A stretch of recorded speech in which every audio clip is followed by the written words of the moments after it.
Well, good morning everyone. We are here in Seattle and today we are doing a vlog on someone that I've admired ever since I started listening to music probably, and definitely since I started playing guitar.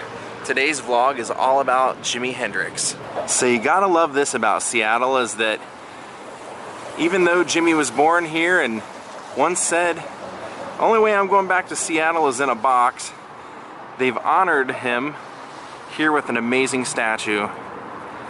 Jimmy was born in Seattle, and we're gonna go over to where his original location of his childhood home was and tell you a little bit about his childhood life and a little bit about the man who many call the greatest guitar player to ever play, maybe the most innovative guitar player to ever play.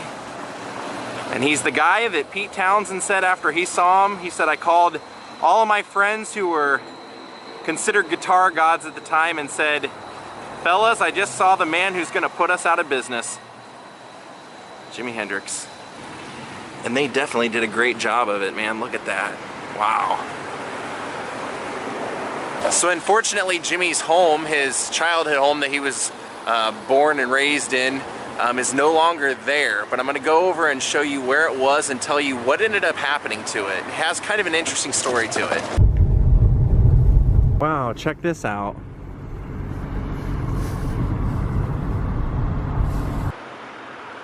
Well, we've made it over to Jimi Hendrix childhood neighborhood.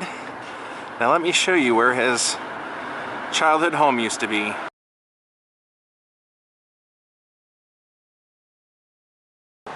Definitely feels kind of surreal being in this neighborhood and walking around on the ice and knowing a young Jimi Hendrix before he joined the military would have been doing the same thing in the same neighborhood.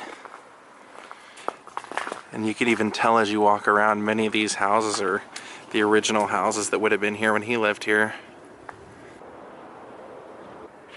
Now, like I said, many of the houses that are on the block where Jimmy lived are still here, but his entire side of the street is gone. James Allen Hendrix was born, his house would have resided right here. It was number 2603. His mother raised him because his father was overseas fighting in World War II. But as soon as his father came back, when the war was over, he decided to divorce Jimmy's mother and then take Jimmy and raise Jimmy on his own. And Al was a pretty disciplinarian guy, which is why a lot of people say, and even when I saw Eddie Kramer last week, and Eddie Kramer kind of mentioned that about Jimmy. He said one of the things that made Jimmy great was how disciplined he was, and he thought that that came from his father's military background and how hard he was on Jimmy. And in fact, when he divorced his wife and took Jimmy, he actually changed Jimmy's name. He went from James Allen Hendrix to James Marshall Hendrix, and he didn't even take the word or the name moniker Jimmy, J-I-M-I, until he met Chaz Chandler in Greenwich Village many years later. So he always went by basically James Hendrix. His father recognized that Jimmy had a talent for music, and there are photos that you can see.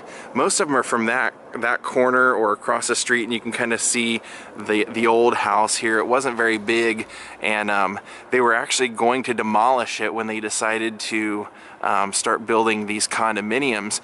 But all of the Hendrix fans and the family decided to step in, and what they did was they picked up the house and moved it, and they moved it pretty much to right across the street from where Jimmy's now buried. And the house was in pretty bad shape, so the plan was for them to move it over there, and then they were going to fix it up and turn it into a museum. And when he was 15, his dad bought him his first acoustic guitar, and it was actually stolen. Jimmy got pretty good at it, and then it got stolen, so Al eventually went over to Myers Music and bought Jimmy an electric guitar, and that was just the start of it all. That was the I think it was called a what was it called, a Supro Orbit 1560S, something like that. And Jimmy would really get good at it here.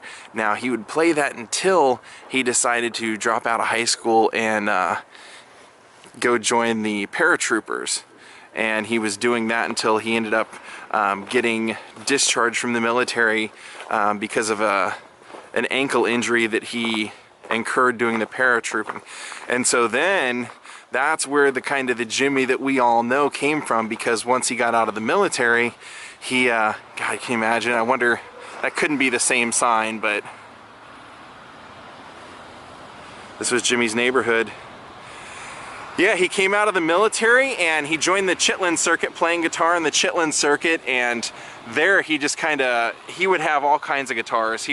Because he would end up losing them, or they would get stolen, or he would destroy them. So he went through a lot of guitars, but it was during that time that he ended up playing for like Ike and Tina, and he would join the Chitlin circuit playing with the Isley Brothers, and then eventually make his way to Greenwich Village, which is where, like I said, Chas Chandler of the Animals saw him and said, dude, you're incredible. We have to form a band around you. And they ended up forming the Jimi Hendrix Experience, and very quickly went into a recording studio and recorded that first album, Are You Experienced? Now, unfortunately, Jimmy had a really bad record contract, and in the end, he only owned 1% of himself. So one of the reasons they ended up moving Jimmy's house from that location was because basically that house had become kind of a vagabond hangout. People were like kind of living there doing drugs and stuff, and so they wanted to originally get rid of it, but a businessman came in and wanted to save it. So he originally moved it a few blocks away from here, and then ended up moving it all the way to Renton, which is where Jimmy is buried. Now, this is kind of cool. The guy who did it, he was so intent on saving it that what he did was he actually spent $2 million buying a mobile home park that was right across the street from the cemetery, and then put the house inside the mobile home park. All right, our next stop is a really important stop. Well, now we've made it down near the water. We're on First Avenue, and we're here to check out a pretty monumental place in Jimmy's history. Unfortunately, it's no longer here, but I'll show you where it used to be and what's going up now. So located right here where this high-rise is now going up is where Jimi Hendrix's father bought him, Jimmy, his first electric guitar at the age of 15 years old. Sadly, Myers Music is no longer here, but the reason that Jimmy ended up getting the electric guitar was actually because his acoustic guitar that his father had already bought him was stolen, and his father was trying to encourage Jimmy's musical talents, so he brought him down here and got him a Supro 1560s at Myers Music. Now, sadly, before they started building all this, they used to have a mural of Jimmy on the side of the building that used to be here, and now, as you can see, there's just no remembrance or anything that shows that Myers Music was here. But now you know this is where Jimi Hendrix got his very first electric guitar, right there. And this building across the street that I first showed you, that's the Seattle Art Museum. Kind of cool. Take a look at that.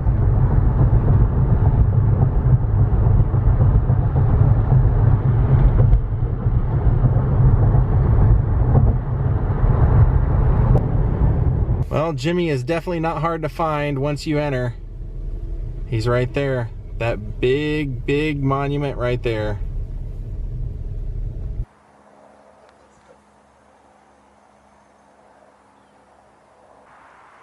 At last, Jimmy, I'm here to finally visit you.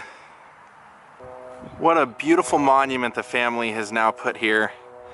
If you want to see what his original grave looked like, go watch Singles. If I'm not mistaken, there's a part in Singles where I believe it's Matt Dillon lays down next to Hendrix's headstone. But over time, the family has gotten a lot of the rights back to Jimmy's music, things that weren't released yet that Jimmy had recorded. They've been able to release those in the last 2 decades so that fans can get to know Jimmy a little bit closer, because what you have to understand about Jimmy is he really was only in the limelight. I mean, he really, from like the Hendrix Experience on, that started in 1967 and he was dead in September of 1970. This monumental man who made some of the greatest music and some of the most powerful and flamboyant performances of all time was actually, honestly, he was a shy guy and somehow was able to put all that into his music. Look at all the guitar picks that people have put in here. It's the actual Fender headstock on there. Lipstick prints on the guitar as well. Wow, what a great tribute. Here he is. Like I said, he never went by Jimmy until he met Chas Chandler.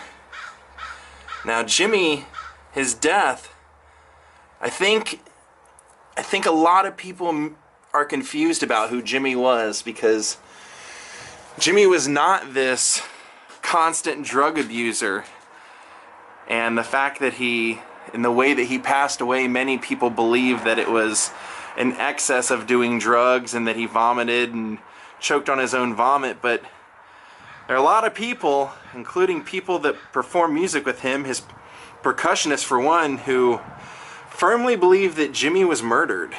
And I don't know if that will ever be looked into, but a lot of people believe, allegedly, that his manager Michael Jeffries did it, because Michael Jeffries, they say, was involved in Satanism. They also say that he was working for the British intelligence in the middle of the Cold War, and Jimmy had, like I said, a really bad contract. He only had 1% of himself in which he owned, and so they say that when he decided to disband the Hendrix Experience, basically Mitch Mitchell and Noel Redding would no longer be working with Jimmy, that Michael Jeffries flipped out when this happened. He actually told Jimmy, "That's the dumbest thing you could ever do. You're making money right now." And Jimmy said, "I don't care about the money. I want to make great music. I want the music to grow." And a lot of people believe that Michael Jeffries had a hand in Jimmy's death, because Jimmy was trying to leave Michael Jeffries at that time. And they also knew that if Jimmy was gone, that Michael Jeffries could pretty much do anything he wanted with the catalog, including just basically boosting it all over the place so that Jimmy would constantly be making money, hence Michael Jeffries would be making that money. And one of the things that's weird and interesting about his death is that Jimmy supposedly, they say, died at 1:04 a.m. in the morning, and yet the ambulance and paramedic didn't come for another 4 or 5 hours. It says the story of life is quicker than a wink of an eye. Gosh, look at that. Isn't that great? It's exactly what he deserves. Now, also on this plot of land, you can see down here that some of his other family members have been buried here as well, including his father. I'll show you that. This is all covered in ice, unfortunately. Yeah, at the age of 27 years old, who many believe is the greatest guitar player to ever pick up an instrument, was gone. With just 3 official release albums out. Only one of them, he really believed that he got all of his own say in and really got to make it what he wanted, which was Electric Ladyland. It's the guy who's known for Hey Joe, Voodoo Child, Purple Haze, Little Wing, Manic Depression, God, the list goes on and on, Red House. His performance of the Star Spangled Banner will probably be talked about forever. Here he's remembered in Renton, Washington. A memorial fit for a king. And those are the lyrics for Little Wing. You can see down here at the bottom, "Fly on, Little Wing." You can tell people come out and party and pay their respects in their own ways here. Here's the lyrics for Voodoo Child. Good on the family. It's really great to see that they were able to do something this big for Jimmy. He deserved it. Just incredible to think of what he would have done had he lived on. Where would he have ended up? What would he have done? How much music would he have made?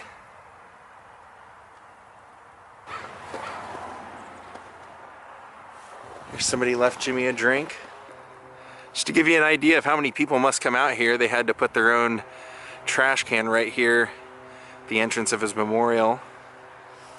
And his father, James Al Hendrix, buried right there. Then here you can see a Gracie Hendrix Hatcher. And our beloved mother and grandmother, Nora Hendrix.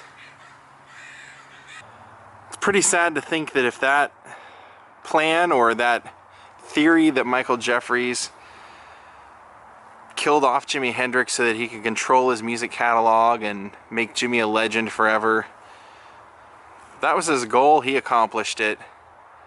Like I said, I just can't help but think how much more amazing music would this 27-year-old man have gotten to create had he lived any longer, because, you know, that was the reason, like I said, why he disbanded the Experience, was he wanted to grow musically, he wanted to do more, and for this guy, the sky was the limit. I mean, I remember hearing, like I said, Pete Townsend, when he first saw him, said, "This is the guy who's going to put me out of a job." There was a time they were interviewing Mick Jagger, and Jimi Hendrix was in the room, and Mick Jagger said, "Why are you interviewing me? You should be talking to him." Eric Clapton said the first time he met Jimmy, Chaz Chandler brought him in. He said this guy looked like the black Bob Dylan, you know. He just said he had this great style and he just had this flair about him. And then when he plugged in and played Howlin' Wolf, it was, I mean, it was an eye-opening experience. And this was like at the foundation of when Cream was just starting, and Jimmy would eventually go on and cover Sunshine of Your Love. So what a great compliment to Eric Clapton. Rest in peace, Jimmy. I didn't want to leave it on a sad note, so there's a park in your old neighborhood, Jimmy, that they have named after you and made the entire theme an honor to you. So brother, we're gonna go and end the vlog over there. Well, Jimmy, I love you too much to leave you empty-handed. Hope you can use this in the future, my friend. I brought you one of my guitar picks. I'm gonna leave it right here with the others for you.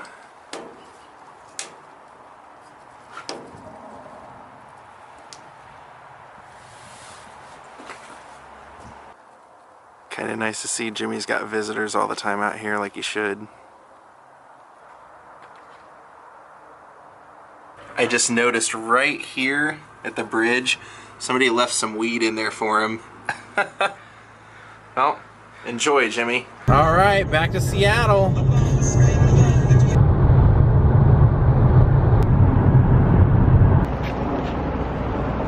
Well, unfortunately, even though they moved Jimmy's childhood home over to that trailer park, even eventually there they got asked to do something with it, and eventually in 2009 they disassembled it piece by piece, so the house is no longer in existence anymore. But we've arrived over at the park, so I want to show you this memorial park to Jimi Hendrix. Very nicely done. Lyrics from Rainy Day, Dream Away. Let the sun take a holiday, flowers bathe, and I see the children play. Lay back and groove on a rainy day. Electric Ladyland. This is Jimi Hendrix Park Butterfly Garden. This butterfly garden provides resource that increase the world's population of butterflies. Butterfly gardens enhance the health and population of all important pollinators, an essential component of healthy ecosystems. And then this butterfly artwork right here was done by Jimmy in the 1960s. So here you can see they have some construction going on. So one of the cool parts about this park hasn't been built yet, but this should entice you to come see it. Since I don't get to see it right now, this is what it's gonna be. How cool is that? A big wall of Jimmy, and that is the official start of it. Maybe we'll come back after it's finished and document it all. And right across from Jimmy's park is the Northwest African American Museum. Now I'm going to show you something down at the base of this right here. We're just here getting to see kind of like the early stages of this park. So it'll be kind of cool to see how it develops over time. It's not too far from where Jimmy's childhood home was. And check that out. That's what they did on the other side of that. And that's elaborate. Done in purple, like purple haze. You know, what's interesting about the home that Jimmy grew up in, it apparently said online that they rented that home, and then when his dad finally bought it, it was in 1950, he secured it with a $10 down payment.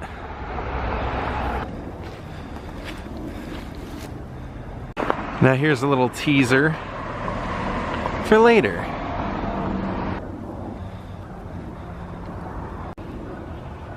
Well, gang, we're gonna call it a day. I will see you back here in Seattle tomorrow.